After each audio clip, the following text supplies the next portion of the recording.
મોહરમના પવિત્ર તહેવારને લઈને સુરતના બેસ્તાન વિસ્તારમાં પોલીસ તંત્ર સંપૂર્ણપણે સતર્ક બન્યું છે.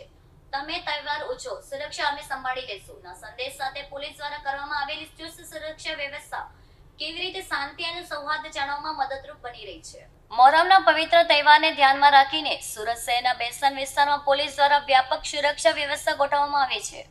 તહેવાર દરમિયાન કાયદો અને વ્યવસ્થા જળવાઈ રહે તેમજ લોકો શાંતિપૂર્ણ વાતાવરણમાં ઉજવણી કરી શકે તે માટે પોલીસ તંત્ર સતર્ક બન્યું છે.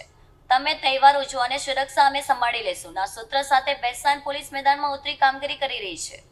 મુખ્ય માર્ગો, ધાર્મિક સ્થળો અને સંવેદનશીલ વિસ્તારમાં પોલીસનો ચુસ્ત બંદોબસ્ત ગોઠવવામાં આવ્યો છે. પોલીસ દ્વારા સતત પેટ્રોલિંગ તેમજ વાહન ચેકિંગની કામગીરી પણ હાથ ધરવામાં આવી રહી છે. સીસીટીવી કેમેરા અને આધુનિક સર્વેલન્સ સિસ્ટમ દ્વારા સમગ્ર વિસ્તાર પર નજર રાખવામાં આવી રહી છે. તહેવાર દરમિયાન કોઈ પણ અનિચ્છનીય ઘટના ન બને તે માટે અધિકારીઓ સતત મોનિટરિંગ કરી રહ્યા છે.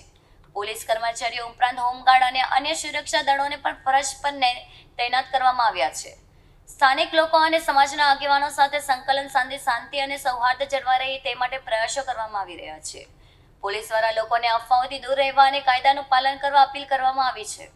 આજ રોજ સુરત શહેર પોલીસ વતી જે તાજિયાના પવિત્ર તહેવાર આવી રહ્યા છે તે બાબતે આજે બેસ્તાન પોલીસ દ્વારા ફૂડ પેટ્રોલિંગનું આયોજન કરવામાં આવ્યું અને અત્યારે અમે અલગ અલગ 5 જગ્યાએ તાજિયાની પોતે વિઝિટ કરી છે. અમારા એસીપી, પીઆઈ, પીએસઆઈ અને બેસ્તાનની 40 પોલીસની સાથે અને તાજિયાના સંચાલકોને સૂચના આપી છે કે જેમ બને એમ જલ્દી જુમ્માના દિવસે વહેલા નમાજ પઢી અને નીકળે ને સમયસર જે હોડી બંગલા પહોંચવાનું છે ત્યાં આગળ પહોંચે. અને બીજી કોઈ પણ તકલીફ હોય એ બાબતે પૂછપરછ કરવામાં આવી, કોઈ તાર નડતો હોય, કોઈ ઝાડની ટ્રીમિંગની જરૂર હોય કે રસ્તામાં કોઈ ખાડો હોય તો અમને જાણ કરે, અમે એસએમસી સાથે સંકલન કરીશું અને તાત્કાલિક કોઈ જગ્યાએ આ પ્રશ્ન હોય તો એનું તાત્કાલિક નિરાકરણ લાવીશું.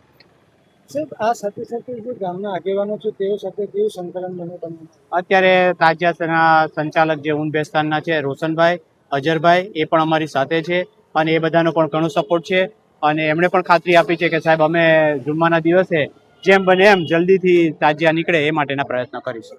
અને હું કહેવા માંગુ છું સુરત શહેર પોલીસ એમની સાથે છે. કોઈ પણ મુશ્કેલી હોય, કોઈ પણ તકલીફ હોય તો તરત અમારા ધ્યાન પર મૂકે. કોઈ પણ અફવા હોય તો અફવા પર ધ્યાન ના આપે. એવું હોય તો અમારો સંપર્ક કરે.